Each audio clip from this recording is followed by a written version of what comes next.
So the buildings have to have good, obviously great bones, great fundamentals, good floor plates, good slab to slab heights, good natural lightability, based in good locations. So, I mean, it's just the normal core investment fundamentals that everyone looks for. But those developers that tend to go down the new build route don't really care what the existing building's like. For us, it's all about the existing building. Can we reposition it?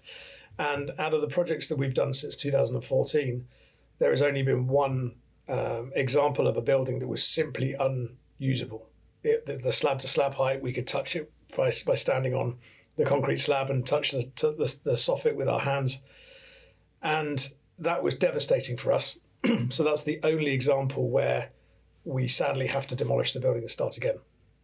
So from a building perspective, we always look for really good fundamentals, and we know that then by repositioning that and reusing the existing structure, we then have the ability to create a phenomenal workplace, both inside and out, but at the same time reusing those existing fundamentals.